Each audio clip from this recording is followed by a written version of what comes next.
আমার মেয়েটা ছেলেটা বাপের অনেক ভালোবাসতো ভাইয়া, মানে বাপ ছাড়া থাকতে পারে না ওরা, কিন্তু সেই বাপ বুঝে না যে বাচ্চারা এত কষ্ট পায় আমার জন্য। এই যে 1 বছর ধরে বিয়ে করে গোপন রাখছে, আমি জানি না ভাই। ওই মেয়েটার কিন্তু হাজবেন্ড রানিং স্বামী থাকা অবস্থায় আমার স্বামীর সাথে এই বিভিন্ন হোটেলে যায় রাত কাটাইতে। আমার মেয়েটা ক্লাস 10-এ পড়ে ভাই, এমন কষ্ট করে লেখাপড়া করাইতেছি জানেন, এখন আমাদের স্কুলে ভর্তি করতে পারিনি, মানে স্কুলে যাইতেছে আস্তে আস্তে ভর্তি করতে পারিনি। মেয়ে বলে আম্মু আমাকে একটা কোচিং এ দিবা না, আমার সামনে ম্যাট্রিক পরীক্ষা, যদি কোচিং এ না দাও তাহলে আমি কিভাবে পড়বো। নার্সারিতে ভর্তি করেছিলাম ভাইয়া, আমার মেয়ের রোল 1, 2, 3-এর উপরে কখনোই যায় না, এতটাই মেধা আমার মেয়ের।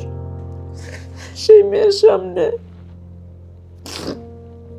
বাপের এগুলো দেখে দেখে মেয়ের মাথাটা মানে ইয়ে হয়ে যেতেছে, পানি খাই রোজা থাকছে। আমার মেয়ে ক্লাস 10-এ পড়ে, ঈদ গেছে, আমার বাচ্চাদের একটা কাপড় মানে বাবা হিসেবে দিতে পারেন নাই। তাহলে আমি মা, আমি তো একটা গার্মেন্টসের চাকরি করবো, ছোট বাচ্চাটা কার কাছে রেখে যাবো, রাখার মতো মানুষও নাই।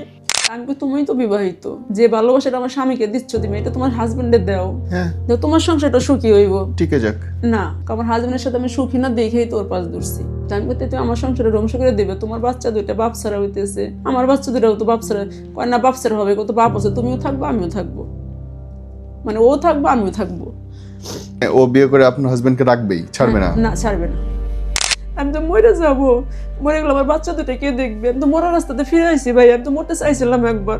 আপনার হাজবেন্ডের আপনার বিরুদ্ধে অভিযোগটা কি? কেন সে বারে বারে বাইরে যাচ্ছে? আমি সুন্দর না, মানে আগে যাইছিলাম, এখন আমি স্বাস্থ্য হয়ে গেছে, মোটা হয়ে গেছি। আগে চিকন ছিলাম, মানে আগে আমার ভালো ছিল, চেহারা ফিরেছে, এখন নষ্ট হয়ে গেছে। বিশেষ করে বিবাহিত মেয়েরা এগুলো করতেছে ভাই, পরকে বেশি চড়াচ্ছে বিবাহিত মেয়েরা। তো মেয়েটা হাসি দিয়ে উড়াই দিল আমার কথা বললে, আপনি কেমন বউ যে আপনি স্বামীর আটকাইতে পারেন না, আপনি আমারে ফোন দেন। তো আমি মেয়েটারে বললাম, কেমন লাগছে তখন আপনার মনের মধ্যে ভাই? সেটা তো বলবো, কেমন লাগছে সেটা বোঝানোর মতো কোনো ভাষা নাই আমার ভাইয়া। আপনার পরকে ওটা বেড়ে যাচ্ছে মহিলাদের কারণে বেশি। পর্যায়ে রাত বাজে 12টা ভাইয়া, আমি ওই অত রাত্রে কোথায় যাবো, আমার কাছে টাকা পয়সা নেই। এক কাপড় এরকম বোর কাপড় আমাকে বের করে দিচ্ছে বাসার থেকে, যা তুই চলে যা। রাত বাজে 12টা, আমি কোথায় যাবো এত রাত্রে? যাওয়ার কোনো জায়গা নেই, আশেপাশে সবাই তো ঢাকা শহর তো কেউ করে না। আমি ওই গেটের সামনে বসে রয়েছি, মনে মনে ভাবলাম যে কোথায় যাব আমি, মানে ভাবছি যে মরেই যাবো, বাঁচার কোনো ইচ্ছা আমার আর নেই। একটা পেয়েছি, ওটাতে ভাই আমি একটা যে কাটছি এটাই বলতে পারবো, এই দুইটা যে কিভাবে কাটছি আমি বলতে পারবো না। পরের দিন সকালে দেখি আমি হসপিটালে, স্যালাইন চলতেছে হাতে। আপনার হাজবেন্ড আপনাকে ছাড়তেছে যে মেয়ের জন্য, তার অলরেডি 3টা বিয়ে হয়েছে? জি জি, 2টা বাচ্চাও আছে। 2 বাচ্চা 3 বিয়ে, মানে চতুর্থ হাজবেন্ড হওয়ার জন্য আপনার হাজবেন্ড তার কাছে গেছে? জি জি জি, ওনার সাথে আপনার মেয়েটা গার্মেন্টসে চাকরি করে। সে কি এত সুন্দরী? কি বলবো, যদি আপনাকে ছবি আনছবি আপনাকে দেখাবো, দেখলে যদি মনে হয় যে আমার থেকে উনি ভালো তাহলে বলতেন। তাইলে কিসের জন্য একটা 3 বিয়ে তো মেয়ে 2 বাচ্চা তার কাছে যাচ্ছে? মানে এতই ভালো হয়েছে ওনার কাছে মেয়েটার জন্য। 18 বছর সংসার আমার মেয়ে ক্লাস 10-এ পড়ে, ছেলের বয়স 7 বছর। এই ছেলে মেয়ে দুটো রাইখে প্রতিনিয়ত উনি, এই মেয়েটার আগেও আর একটা মেয়ের সাথে রিলেশন ছিল ওনার, এরকম 5 মাস। মানে এই যার কাছে যাচ্ছে এখন নতুন, তার আগে আরো একটা রিলেশন ছিল আপনার হাজবেন্ড? বরিশাল মেয়েটার বাড়ি ছিল, অলরেডি আপনার ভাড়া থাকতো চুপি চুপি, এরকম 5-6 মাস সংসার। দুজন আলাদা সংসার করছে? জি, আমি জানতাম না, পরে হঠাৎ করে একবার জানতে পারি, মানে এরকম সংসারে খরচপাতি টাকা পয়সা দেয় না। আমি অনেক কষ্টে চলি, আমার বাবার বাড়ি থেকে আমার 5-6 বাড়ি গয়না দিছিল, এগুলো বিক্রি করে করে কোনোভাবে চলতাম। একটা বাসায় ভাড়া থাকি আমি। তো এক পর্যায়ে চাকরি করে আপনার হাজবেন্ড? গাড়ি চালায়, ড্রাইভার সাহেব। জি। এক পর্যায়ে যখন আমি জানতে পারি যে এরকম একটা মেয়ের সাথে, তখন ফলো করি, একদিন দেখি মেয়ের সাথে এই গাবতলীতে ভাড়া থাকে, আসার প্রতি বিয়েও করে নাই, বিয়ে ছাড়াই। এতটাই জঘন্য লোকটা, কি বলবো। যার বিয়ে ছাড়াই আরেকটা মেয়ে নিয়ে বাসা ভাড়া করে আছে আপনার হাজবেন্ড? জি জি। বয়স কত আর মেয়েটার? ছেলেটার আপনার হাজবেন্ডের? মানে আমার হাজবেন্ডের 37 হবে, 36 কিংবা 37। আর ওই মেয়েটার বয়স? মেয়েটার আপনার 25-30 এরকম হবে। ওই মেয়েটা বিবাহিত ছিল। কি বলবো, বিবাহিত মেয়েরা আজকাল বুঝতে পারি না যে, যাই না হই না একটা মেয়ে বউ বাচ্চা আছে জানার পরেও মানে। এইটা বোন আপনি দেখেন তো, এখন বিবাহিত মেয়েরা বা অবিবাহিত মেয়েরা যদি পরকীয়াতে, তারা বেশি আগাইতেছে না? মহিলারাই বেশি আগাইতেছে ছেলেদের থেকে, পুরুষদের থেকে। আমার মনে হয় যে আমি একটা মেয়ে হয়ে বলতেছি, মানে মহিলাদের কারণে আরেকটা মহিলার ঘর ভাঙতেছে, আরেকটা মহিলার ঘর ভাঙতেছে। জাস্ট আপনার পরকীয়াটা বেড়ে যাচ্ছে মহিলাদের কারণে বেশি। কারণ মহিলাদের তো কোনো বিচার নাই, না। ছেলের বিচার হয়, মহিলাদের বিচার হয় না, হ্যাঁ জি জি, এটা আমি আইনে নাই। না, আইনের কাছে এটা আমি আশাবাদ করবো যে আজকে আপনার এই শোতে আসার উদ্দেশ্য আমার এইটাই যে সরকারের কাছে আমার কথাটা পৌঁছায় যায় যে মহিলাদের বিচার করা দরকার, ট্রু, মানে পরকীয়া করবে ছেলের বিচার হয়, মহিলার বিচার হয় সমান না। সমান বিচার হোক। রাইট, অপরাধ সমান হইলে সমান বিচার হবে। জি জি, আর এরকম কোনো মহিলা আছে ভাইয়া জেনে শুনে মানে আমার সাথে কথা বলতেছে, ওই মেয়েটা, যে মেয়েটার সাথে আমার হাজবেন্ড এখন বিয়ে করে ফেলছে অলরেডি বিয়ে করছে? জি। আপনার অনুমতি নিছে? না, আপনাকে ডিভোর্স দিছে? আমি জানিও না, না আমার ডিপোজিট হয় নাই, আমার সাথে সংসার তাহলে করতেছে। তো এ তো মহাবিপদে পড়বে আপনি কেস করলে। আমি জানতামও না যে উনি 10 মাস ধরে বিয়ে করে গোপনে রাখছে আমারই পার্শ্ববর্তী এলাকায়। আমি থাকি বলিয়াপুর, ওই মেয়েটা নিয়ে থাকে উনি হেমায়তপুরে। হায় হায়। এই গাড়ির থেকে আসে, আগে উনি ইনকাম করতো 1000-1500 এনে দিত, এখন মনে করেন আপনার 7 দিনেও 1000 টাকা আমাকে দেয় না। সংসার চলবে কেমনে তাহলে? ওই যে লোন উঠাচ্ছে আমার দিয়ে জায়গা থেকে। আপনার দিয়ে উঠাচ্ছে? জি। তো মানে বিপদে তো আপনি আমি তো মনে করেন যে স্বামী সন্তানে ভালো থাকবো সেই জাস্ট সেটা মনে করে আমি উঠাই দিচ্ছি, উনি ওই লোনগুলো পরিশোধ করতেছে না। উনি কিস্তি ছাড়া তো বাসায় এসে আমাকে পাইতেছে, বাসায় আমার কাছে এই বলতেছে যে কিস্তি দেন। ওয়েট এ সেকেন্ড, আপনার জামাই আপনি টাকা দিচ্ছে না, উল্টা আপনি তার জন্য লোন উঠাই দিচ্ছেন এবং আপনি এটাকে ভালোবাসা বলতেছেন আপনার?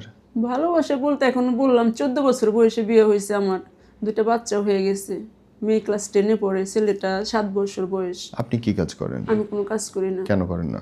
আমি লেখাপড়াও জানি না, আর আমি কি করব, বাচ্চাদের রেখে এরকম কিছু করিনি কখনো। মানে গ্রামের মেয়ে আমি, আমার বাবার বাড়ি হচ্ছে মানিকগঞ্জ, মানে আমাদের ফ্যামিলি থেকে চাকরি বাকরি এরকম আছে না। আমি তো শিক্ষিত না ভাইয়া, ক্লাস 10 পর্যন্ত এরকম শিক্ষিত বলে না, কোনো রকম নামটা লিখতে পারি। ক্লাস 10 পর্যন্ত পড়ে তো অনেক মানুষ অনেক চাকরি বাকরি করে। যাই হোক, সেরকম পজিশন আমার সামনে চাকরিও করতে দেয়নি কখনো, মানে ঘরের বাইরে আমার বের হতেন, ঘর বন্দি আমি, এক কথাই। আপনাদের এখানে আসবো আমি সেটা চিনি না, মানে এতটাই আমার বন্দি রাখছে। আপনারে বন্দি রেখে সে ঠিকই ঘুরে হ্যাঁ, বেড়াচ্ছে, সে ঠিক এগুলো করে বেড়াচ্ছে, মাসে মাসে নতুন নতুন গার্লফ্রেন্ড জি, জি, বদলাইতেছে। জি। এই ঘটনা প্রথম জানলেন কবে আপনি? এটা আজ থেকে তোমার মনে করেন যে 10 বছর আগে। আমার এই বাঁ হাতটা কাটা ভাইয়া, একটা কাটছিলাম যে একটা মানুষ কম দুঃখে মারা যায় না, এরকম দেখেন। এই একটা দাগ কাটছিলাম যে এটা আমি জানি, 2টা কিভাবে কাটছি আমি বলতে পারি না। মানে এরকম বললাম না, এর আগে একটা মেয়ে না বাসা ভাড়া ছিল, এমন একটা দিন আমার প্রচুর মারধর করছে, তখন আমার শাশুড়ি শ্বশুর সাথে থাকতাম আমি, মারধর করে শ্বশুর সামনে মারছে আপনারে? জি, ওনারা সহ মারছে, আপনার শ্বশুর শাশুড়ি স্বামী 3 জন মিলে আপনার মারছে? সবাই মিলে মারছে আমাকে। মেয়ের, আমার যে ছোট মেয়েটা ছিল তোর বয়স ছিল আপনার 4 বছর, তখন আমার হাজবেন্ড কি করে আমার মেয়েটাকে নিয়ে ওই মেয়ের কাছে চলে যায়, এই গাবতলিতে চলে আসে। তে এক পর্যায়ে রাত বাজে 12টা ভাইয়া, আমি ওই অত রাত্রে কোথায় যাবো, আমার কাছে কোনো টাকা পয়সা নেই, এক কাপড় এরকম বোর কাপড়ে আমাকে বের করে দিচ্ছে বাসার থেকে, যা তুই চলে যা। আমার ছেলে আমার মেয়ে নিয়ে চলে গেছে, এবার মানে নাতিন নিয়ে চলে গেছে, আমার মেয়েটাকে নিয়ে চলে গেছে আমার হাজবেন্ড। তো তুমি কোথায় যাবে যাও, আমার ছেলেই তো বাসায় নেই, তোমার আশ্রয় হবে না এখানে। আমার শ্বশুর এটা বলে আমার বের করে দিয়েছে, দেখে মানে মেন গেটে তালা মেরে দিছে। রাত বাজে 12টা, আমি কোথায় যাবো এত রাত্রে, যাওয়ার কোনো জায়গা নেই, আশেপাশে সবাই তো ঢাকা শহর তো কেউ করে না। আমি ওই গেটের সামনে বসে রয়েছি, আমি ওখান তো সরতেছি না। তো মনে মনে ভাবলাম যে কোথায় যাব আমি। এক পর্যায়ে মনে করেন যে আমার বাবার বাড়ি হচ্ছে মানিকগঞ্জ, আবার হচ্ছে আমার চেনা জানা কোনো জায়গাও নেই। তো মানে নিজের খুব নিঃস্ব মনে করছি ভাইয়া, বুঝছে, মানে ভাবছি যে মরেই যাবো, বাঁচার কোনো ইচ্ছা আমার আর নেই। তখন গেটের সামনে ওইখানে বসে বসে ভাবতেছি কীভাবে আমার জীবনটা শেষ করা যায়। একটা পেয়েছি, পুরান একটা পেয়েছি ভাঙা চুরে, ওটাতে ভাই আমি একটা যে কাটছি এটাই বলতে পারবো, এই 2টা যে কীভাবে কাটছি আমি বলতে পারবো না। পরের দিন সকালে দেখি আমি হসপিটালে স্যালাইন চলতেছে হাতে। তখন আমি নার্সে জিজ্ঞেস করলাম এখানে কীভাবে আসলাম, তো বললো যে পুলিশ আপনাকে এখানে আনছে, মানে রাত্রেবেলাতে পুলিশ টহলদের ওই পুলিশে আমাকে ওইখান দেখে হসপিটালে নিয়ে ভর্তি করছে। তখন পুলিশে সব জিজ্ঞেস করলাম, ওনাদেরকে সব বললাম যে এই ঘটনা সব বলার পরে তখন ফোন নাম্বার নিল আমার কাছ থেকে, নিয়ে ওনার ফোন দিল আমার শ্বশুরদিন যে আপনার ছেলের বউ হয়। তো আমার শ্বশুর বলতেছে ছেলের বউ হয়, কিন্তু আমরা এটা মানি না, আমার ছেলে বাসায় নাই, যেখানে ছেলে নাই সেখানে বউ দিয়ে আমরা কী করবো, আমার কোনো ছেলে টেলে নাই। তখন আমার হাজব্যান্ডও ফোন দিয়েছে যে আপনার ওয়াইফ এরকমই করছে। পরে উনি কী করছে, দেশে দ্বারা না পায় চলে আসছে হসপিটালে, আইসা পুলিশের হাত পা জড়াই ধরছে যে আমার বাচ্চা না, এরকম তো একটা মেয়ে আমার ব্ল্যাকমেল করছে, এরকম ঘটনা যে আমি মাথা ঠিক রাখতে পারি না, ওরা এরকম মারধর করছি, বের করে মানে শিখে গেছে সব কিছু। শিখে যাওয়ার পরে যেখানে পুলিশে বলতেছে যে এত বছরের সংসার কীভাবে ভাঙবেন, আচ্ছা আমি এটা ম্যানেজ করে দিবো, মেয়েটারে সারাসুরা করাই দিবো, আপনারা সংসার করেন। তো আমার হাজবেন্ড তো ওখানে, পুলিশ তো ভালো ছিল। জি জি অনেক ভালো ছিল, অনেক হেল্প করছে, নিজের টাকা দেওনি আমার এমন সময় আমার হাজবেন্ডের কাছে টাকাও নেই তখন, পুলিশ নিজেই টাকা দিছে, হসপিটালে বিল দিছে, বাপরে। দিয়ে তখন একটা বাসা আমাদের নিয়ে দিল যে তোমরা বাসা ভাড়া থাকো, জীবনটা সুন্দর করো। তো আমার হাজবেন্ড, তা আমি তো বিশ্বাস করলাম যে থাক, যাকে ভালো এক সময় তো ভালোবেসে বিয়েটা করছিলাম, আর ওনারা আমি অনেক ভালোবাসতাম। উনি মানে আমার সাথে কি বলবো, এত তো মিথ্যা কথা বলছে ভাই, কোরআনে হাত দিয়ে শপথ করছে যে আমি আর কখনোই মেয়েদের সব ই করবো না। আমার যে ছেলে আছে, ছেলের মাথায় হাত দিয়ে কসম কাটছে। আমার বাচ্চাটা দেখলে আপনি বলবেন যে এত সুন্দর বাচ্চাটা রাইকে কিভাবে একটা বাপ এগুলো করতে পারে। মাই গড। তারপর তারপরে তো বাসাটা নিলাম, নেওয়ার পর আপনার তখন উনি ইনকামও করে না, তখন আমার কিছু গয়না ছিল ওগুলো বিক্রি করে চলতেছি। গাড়ি একটা ধরলো, গাড়ি ধরছে ভাইয়া 2 মাসও ভালো যায় নাই, আবার ওর একটা মেয়ের চলছে, প্রতিনিয়ত ওনার মেয়েদের নিয়ে খেলাই ছিল ওনার নেশা। তো যাই হোক এরকম করে কেটে গেছে 10-12 বছর চলে যাওয়ার পরে, যে বাচ্চা মানুষে বলে একটা বাচ্চা নাও, বাচ্চা নিলে ভালো হয়ে যাইব, এই সইব সে মানে নানানভাবে কথা বলে।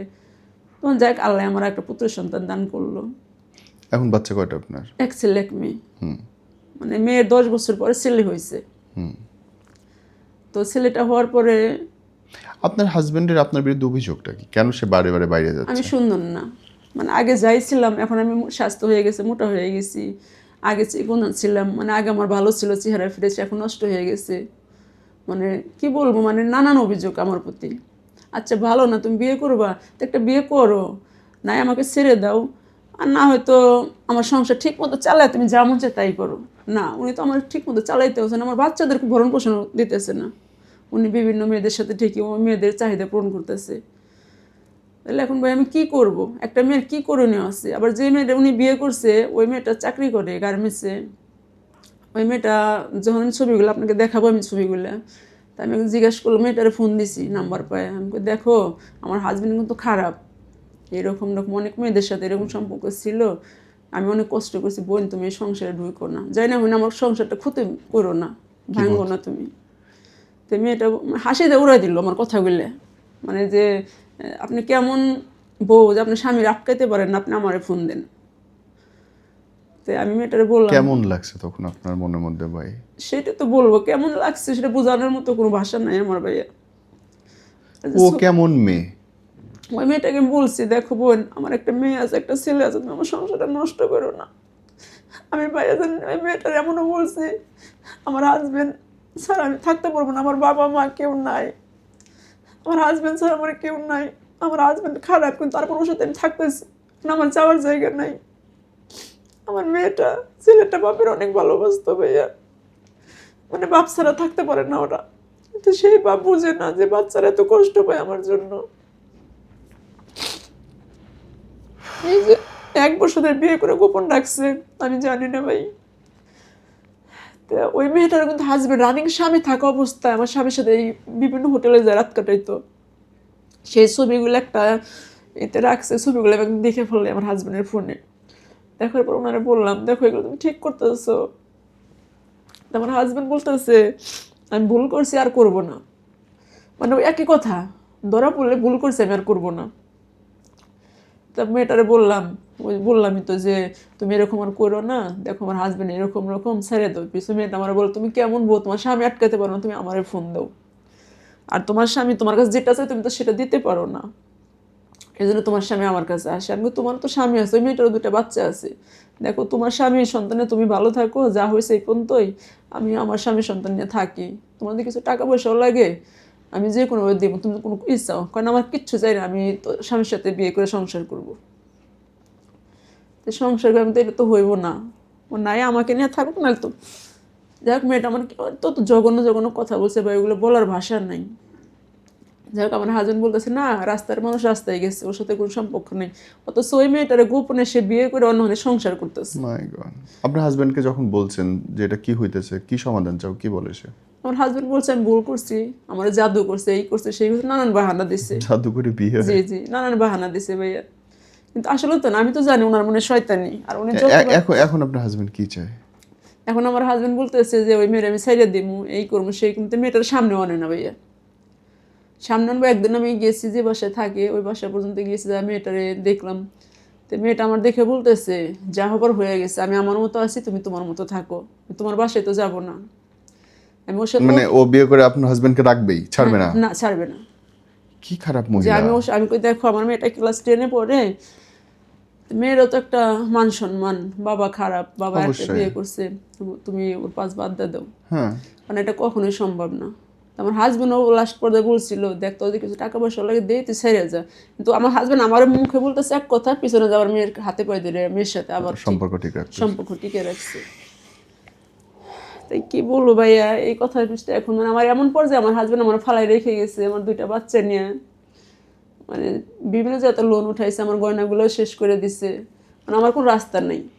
মাই গড, এবং আপনার তো কিস্তি দিতেই হবে। কিস্তি দিতেই হবে, বাবার বাড়ি সেরকম অর্থ সম্পদ নাই যে আমি আপনি তো ফাঁদে পড়ে গেছেন তাহলে। একদম ফাঁদে ফেলান। মানে আমার ঘর ভাড়া একটা ফ্ল্যাট নিয়ে, ছোট একটা ফ্ল্যাট নিয়ে থাকি 2 রুমের, 4-5 মাসের ঘর ভাড়া বাইজে গেছে টোটালি। উনি খুশি একটা ঈদ গেছে, আমার বাচ্চাদের একটা কাপড় মানে বাবা হিসেবে দিতে পারেন নাই।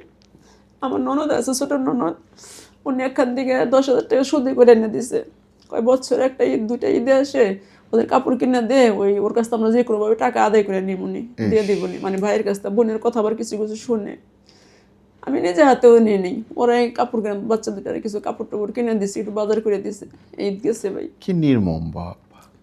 তো এইটাই বলবো যে মানুষ মানে সবাই যে আপনার যে শোটা আমরা দেখি, যা যা বাস্তব ঘটে এগুলো তুলে ধরেন। আজকে কত দূর থেকে আসছে ভাই, আশা করি আমি এটি বলবো যে মানুষ এরকম করো না। একটা মহিলার সংসার তোমরা ভাঙবো না। তোমরা তো মা, তুমি একটা মানুষের 2টা 3টা সংসার নষ্ট হয়ে যেতেছে ভাইয়া। না ওনার সংসারটা নষ্ট করে দিল, আমার সংসারটা নষ্ট করে দিল, ওনার বাচ্চা 2টা বাপ হারা হইলো, আমার বাচ্চা 2টা বাপ হারা হইলো। এবং একটা মহিলা আরেকটা মহিলার জীবন নষ্ট করলো। একটা মহিলা হয়ে কিভাবে পারো তোমরা? যাই না শুনে বউ বাচ্চা আছে, যাই না শুনে বউর সাথে কথা বলে প্রতিনিয়ত আমার ভাইয়া মানসিকভাবে মেয়েটা এতটাই টর্চার করছে। ফোন দিয়ে আমাকে বলে যে দেখ আজকে আসছিল আমার সাথে, ঘুরছে, অমুক জায়গায় গেছে, এই করছে সেই করছে, মানে নানান যে মানে ওনাদের যে রোমান্টিক মুহূর্ত সেগুলো আমাকে বলে ফোন দিয়ে। আপনাকে কষ্ট দেওয়ার জন্য? জি জি, মানে আমার আঘাত দেওয়ার জন্য। তাহলে কিভাবে পারে ওই মহিলা এগুলো করতে? এটাই সারা জীবন শুনে আসছি একটা মহিলা আর একটা মহিলার সর্বনাশ করে। মহিলা মানুষের, মহিলারা শত্রু। যাই যদি মিথ্যা জানতি না জানতি কথা ছিল, জি জি, যখন জানে যে এর বাচ্চা আছে, বউ আছে, মেয়ে আছে, ছেলে আছে, তারপর আরেকটা মহিলা কেমনে আসে? সেইটাই তো প্রশ্ন আমার, যে কিভাবে তোমরা পারো যে বউ বাচ্চা আছে জানার পরেও যাই না শুনে একটা মহিলার সংসার কিভাবে ভাঙতে আসো? না জেনা করে সেটাই হচ্ছে অন্য হিসাব, জানার সত্ত্বে মানে আমার ফোন জানতেছে, আমার সাথে কথা হয়েছে, আমি যে ওকে বলতেছি যে বোন তুমি আমার হাজবেন্ড ভালো না, ওর পিছু ছাইড়ে দাও, মানে হাসি দিয়ে উড়াই দেয়, তুমি কেমন বউ, তোমার হাজবেন্ডে ধরে রাখতে পারো না? হায় হায় হায়। তা আমি কই তুমিই তো বিবাহিত, যে ভালোবাসাটা আমার স্বামীকে দিচ্ছ তুমি, এটা তোমার হাজবেন্ডে দাও, হ্যাঁ, তোমার সংসারটা সুখী হইব। টিকে যাক। না, আমার হাজবেন্ডের সাথে আমি সুখী না দেখেই তোর পাশ ধরছি। তা আমি বলতে তুই আমার সংসারে ধ্বংস করে দেবে, তোমার বাচ্চা 2টা বাপ ছাড়া হইতেছে, আমার বাচ্চা 2টাও তো বাপ ছাড়া। কয় না বাপ ছাড়া হবে, কত বাপ আছে, তুমিও থাকবো আমিও থাকবো, মানে ও থাকবো আমিও থাকবো। মেয়েরা কি পাগল হয়ে গেছে বোন? তা আমি এত সেলফিশ কেমনে হয়, স্বার্থপর কেমনে হয়?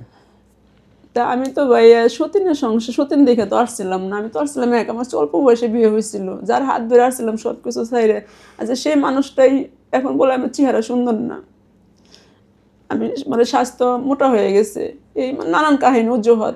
আপনার হাতের মেহেদি আছে কিন্তু না কপালে ভাইয়া স্বামীর সুখ এটা, নাই। না ভাইয়া এটা তো আমার মেয়ে ইচ্ছা করে, আমার ঈদের একটা দিন আমি গোসল করে নিয়ে পুরান কাপড় পিন্ধা ঘরে বসে রয়েছে, ইস, মেয়ে জোর করে আমাকে বলতেছে আম্মু একটু হাতে মেহেদি দিয়ে দেবো। না মা, ঈদ তো সবার জন্য, কিন্তু মা আমার মনে আনন্দ নাই, তোমাদের যদি আমি খাওয়াইতে না পারি, পিন্ধাইতে না পারি, তোমাদের যে জন্ম দিয়েছে বাবা, সেই বাবা তোমাদের কথা ভাবলো না একবারও। সে আছে ওনার মতো দিব্যি আনন্দে। আমার মেয়েটা ক্লাস 10-এ পড়ে ভাই, এমনও কষ্ট করে লেখাপড়া করাইতেছি জানেন, এখন মতো স্কুলে ভর্তি করতে পারিনি, মানে স্কুলে যাইতেছে আস্তে আস্তে ভর্তি করতে পারিনি। মেয়ে বলে আম্মু আমাকে একটা কোচিংয়ে দিবা না, আমার সামনে ম্যাট্রিক পরীক্ষা, ইস। যদি কোচিংয়ে না দাও তাহলে আমি কিভাবে পড়বো? নার্সারিতে ভর্তি করেছিলাম ভাইয়া, আমার মেয়ের রোল 1, 2, 3-এর উপরে কখনোই যায় না, এতটাই মেধা আমার মেয়ের। সেই মেয়ের সামনে পুরো ভবিষ্যৎ বাপের নষ্ট এগুলো করে। দেখে দেখে মেয়ের মাথাটা মানে ইয়ে হয়ে যেতেছে। এই বছর ম্যাট্রিক দিব মেয়েটা, এখন পর্যন্ত স্কুলে ভর্তি করতে পারিনি। ছেলেটারে ভর্তি করছি, আমি বলতেছি বাবা তুমি যাও, আমি একটা ব্যবস্থা করবো। সব বাচ্চারা স্কুলে যায়, আমার ছেলেটা তো স্কুলে বাচ্চাগুলো পড় না, আমি স্কুলে যাব। যাক একটা স্কুলে ভর্তি করছি, এখনো ভর্তি করছি, এমনি যাওয়া আসা করতেছে, টাকা দিতে পারিনি এখনো। আমার মেয়েটারও ক্লাস 10-এ, সামনে পরীক্ষা, মেয়েটারও ভর্তি করতে পারিনি, স্কুলে যাওয়া আসা করতেছে। তাহলে আমি তো একটা গার্মেন্টসের চাকরি করবো, ছোট বাচ্চাটা কার কাছে রেখে যাবো? রাখার মতো মানুষও নাই। আবার আমি বাড়িতে চলে যাবো, আমার বাবা নাই, পাশে বাবা মারা গেছে, মাটা অসহায়, 3টা ভাই বোন, আমি হচ্ছে বড় মেয়ে, আর ছোট ছোট 2টা ভাই বোন আছে। মানে থাকার মতো এরকম ব্যবস্থা নেই, ঘর বাড়িও নাই যে আমি বাচ্চা 2টা নিয়ে থাকবো। মার ওখানে ছোট একটা ঘর আছে, মা কোনোরকম থাকতে আপনি পারে কোনো হাতের কাজ পারেন বা কোনো কিছু পারেন যেটা করে নিজে ইনকাম করতে পারবেন? না। আমি কিছুই পারি না, শুধু এই ঘর বললাম না, ঘর বন্দি করে রাখছে আমার, এতটা 18টা বছর কেটে গেছে ওনার সাথে। তাহলে আপনি বাঁচবেন কেমনে এখন? শুধু ওনার মানে সংসারে কাপড় চোপড় দাও, রান্না বাড়া করো, বাচ্চা মানুষ করো, আমি তো কিছুই করতে পারি তাহলে না। আপনি এখন বাঁচবেন কেমনে বোন? কি সেটাই করে তো। খাবেন আপনি? আমার যদি এমন একটা পজিশন হইতো যে আমার কেউ একটা 4 একটা ছাপড়া উঠায় দিত, একটা জায়গা থাকতো, বাচ্চা 2টা নিয়ে আমি কিছু কাজ কাম থাকতো, আমি কইটা খাইতাম ভাইয়া। কি আমার কাজ করে একটাই খাবেন? লক্ষ্য এখন আমার বাচ্চা 2টা মানুষ করা। কেমনে পারবেন? আপনি তো কিছুই পারেন না। না,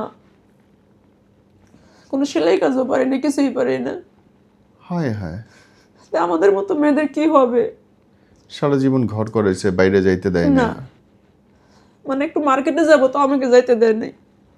পঙ্গু বানায় ফেলছে পুরো পঙ্গু আপনার। মানে একদম নিঃস্ব বানায় ফেলেছে। আমাকে বলে তুই মরতে পারিস না, তুই মরলে তো রাস্তার কাটা শেষ।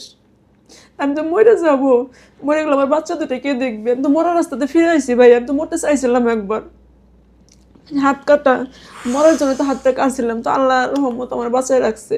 এখন বাইসে জীবন আছি, আর নিজের জীবনটা আমি দিতে চাই না। আমি চাই আমার ছেলে মেয়েদের মানুষের মতো মানুষ করবো। আপনি কি আপনার ফোন নাম্বার বলতে চান? যে যদি এরকম হয় কেউ আমার বাচ্চা 2টা একটু সাহায্য করতে চায়, বলেন, ফোন নাম্বার বলেন, ক্যামেরায় তাকায় অনুরোধ করে বলেন। আমার ফোন নাম্বার যদি কারো লাগে, আমার বাচ্চা 2টা স্কুলে ভর্তি করে পারতেছি না, আমার থাকার একটু ব্যবস্থা হইতো, যদি কারো মনে হয় যে এই বোনটার একটু করার জন্য, তাহলে আমাকে একটু হেল্প করবেন। আমার ফোন নাম্বার হচ্ছে 01887206333। আবার বলেন। 01887206333। আমার যে মা অসহায়, আমার মা থাকার মতো যে একটা ঘর আছে, যে পানি পড়ে বৃষ্টি হইলে, আর আমি এমন মেয়ে হয়েছি কারো কাছে লজ্জায় হাত পেতে সাহায্য চাইতে পারে না। একটা রোজার মাস গেছে ভাই, আমার হাজবেন্ড তো দিব্যি, ওই মেয়েটা না ভালো খাইছে পিনছে। প্রথম রোজার দিন আমার ননদ 150 টাকার ইফতারি দিছে, পুরাটা রোজা গেছে ভাই, রোজা থাকছি, একটা ভালো খাইতে পারি নাই, একটা 5 টাকা সেলাই না গুলে খাইছি।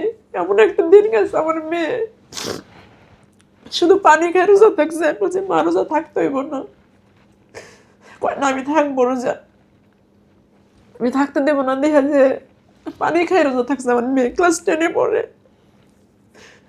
কতটা কষ্টে দিনটা পার করতেছে ভাইয়া। মা যে আমার মাটা আছে, মাটাও খুব অসহায় জানেন, মারও থাকার মতো এরকম মানে একটা বাড়িটা জায়গা আছে, একটু ঘর বাড়ি নাই ভাইয়া, যে মার কাছে যা থাকবো, আশ্রয় নেবো, সেই আশ্রয়টুকু আমার নাই। বলুন, আপনার জীবন থেকে যদি মানুষ শেখে, কি শিখতে পারে বলেন তো? আমার জীবন থেকে আমি বলবো যে এই যে যারা এইসব যায় না শুনে বিয়ে হয়ে মেয়ের ক্ষতি করতেছে, এরকম কেউ যেন না করে। প্রত্যেকটা যারা আমার এই ভিডিওটা দেখবেন, সবটা বোন কিংবা ভাই, তাদেরকে বলছি এরকম করবেন না। বাচ্চা হওয়ার আগে যা করবেন, বাচ্চাদের জীবন নষ্ট করবেন না। কারণ পরকে এমন জিনিস 18 বছর সংসারটা ধ্বংস করে দেয়, সন্তানদের বাপ ছাড়া করে দেয়, সংসারটা পুরো নষ্ট করে দেয়। আর যেসব মহিলারা এগুলো করে, তাদেরকে আল্লাহ হেদায়েত দিক, তারা যেন এগুলো না করে ভাইয়া। আর সরকারের কাছে একটা আবেদন জানাবো, মাননীয় প্রধানমন্ত্রী যেন যার চোখে পড়ুক এমন কঠিন একটা আইনের ব্যবস্থা করে ভাইয়া, যেন যারা পরকে জড়াবে উভয় পক্ষের দুজনের কঠিন শাস্তি দেয়। এই শাস্তি দেখে যেন আর কেউ এগুলো না করার সাহস পায়, যে একটা 20 বছরের সংসারটাও ধ্বংস করে দিতে বাজে না ওদের মনে। So, আমার হাজবেন্ড যে বিয়ে করছে আমাকে রাইখা ভাইয়া, যে মেয়েটা নারী ও বিয়ে করছে, শিশু আইন বাদ দেওয়া উচিত। আর মানুষের জন্য আইন হবে সমান। জি জি, মেয়েদের এক পক্ষের আইন ঠিক না। না পুরুষরা ফাঁসবে আর মেয়েরা অপরাধ করে আবার অপরাধে লিপ্ত হবে। পুরুষের থেকে কিন্তু মেয়েরাই বেশি অপরাধী করতেছে ভাই, যাই না শুনে করতেছে এগুলো। একটা পুরুষ তো একটা মেয়ের আমি সাথে যদি হাতের মুঠটা না খুললি, আপনি কি বলতে পারবেন যে আমার হাতের মুঠটা খুলে দাও? আমি শক্ত করে ধরে রাখছি ভাই, আর আমি তো খুলে দেই, তার তো সাহস পাই গেল। তো মেয়েরা হচ্ছে এরকমই, যে মানে ইচ্ছাকৃতভাবে টাকার নেশায় হোক, যে কোনো নেশায় হোক, অথচ একবারও ভাবে না যে আমি একটা মানুষে কয়টা সংসারটা ধ্বংস করে দিতেছি। আর বিশেষ করে বিবাহিত মেয়েরা এগুলো করতেছে ভাই, পরকে বেশি জড়াচ্ছে বিবাহিত মেয়েরা। আর আমাদের মতো অসহায় কিছু ঘরবন্দি মহিলারা আছে যারা সংসার করে জীবনটা পার করে দিতেছে ভাই, না কোনো বাইরে কাজ জানে, মানে দুনিয়াটাই ঘুরে দেখাতে পারিনি। আমাদের দেশে তো কত জায়গা আছে ভাই, আজকে আপনাদের এখানে আসবো আমি চিনি না, তাহলে কতটা ঘরবন্দি আমি। ঠিক আছে বোন, শেষ করি। আমি দোয়া করি আপনি সুস্থ থাকেন। আপনার জন্য আমার পরামর্শ হচ্ছে এইটাই আপনার কাছে, আপনার শোগুলো দেখি ভাই অনেক ভালো লাগে, যে আমি ভাইয়ের সাথে যাবো, একটু বাইরে এক নজর দেখবো, আর ভাইয়ের কাছে পরামর্শ নিব আমি কিভাবে বাঁচতে পারি বাচ্চা দুটো নিয়ে। ইনশাল্লাহ কেউ না কেউ আপনার পাশে দাঁড়াবেই। আর যুব উন্নয়নে ট্রেনিং করেন, হাতের কাজ শেখেন। এরকম ব্যবস্থা আমাদের ওইখানে নাই আসে, ভাইয়া। যুব উন্নয়ন সব থানায় আসে। সরকারি যে কোনো অফিসে গিয়ে ডিসি অফিসে গিয়ে বললেই হবে আমি বিনামূল্যে ট্রেনিং করতে চাই। ওরা টাকাও দেয় ট্রেনিং এর সময়, 100 করে টাকা দেয় বা 700 করে টাকা দেয় পার ডে। দেখলে আমার একটু আশ্রয় থাকতো না ভাইয়া, যে বারা মনে আমি কোথেকে দিব, কিভাবে বাচ্চাদের লেখাপড়া করে সব দেবো। আপনি সরকারি অফিসগুলোতে ঘোরেন, আপনার সব হবে ইনশাল্লাহ। এখন অনেক কিছু করে গরিব মানুষের জন্য সরকার। এইটাই আর চাই, যদি কারো যারা দয়া দেখছে তারা তো নিশ্চয়ই আপনার সঙ্গে ফোন করবে, কথা হয়, যাতে কারো যদি দয়া হয় আমার বাচ্চাদেরকে বেশ করে পড়াইতে পারি, ওদের যদি মানুষ করতে পারি ভাই, আমার আর কোনো পিছু টান নেই। পুরুষ মানুষ মানে আমি বিশ্বাস করি না এখন, মানে আমাকে পুরো নিঃস্ব করে দিয়েছে। আমার হাজবেন্ড বারবার আমার কাছে এসে মাপ চাইতো, বারবার কোরআনের শপথ করে যে পুরুষ ভালো না হতে পারে, বাচ্চার শরীরে হাত দিয়ে মাথায় হাত দিয়ে, মানে পরকীয়া লোকরা এক কথা এদেরকে বেঈমানদের বিশ্বাস করতে নাই, এতটাই বেঈমানি করছে।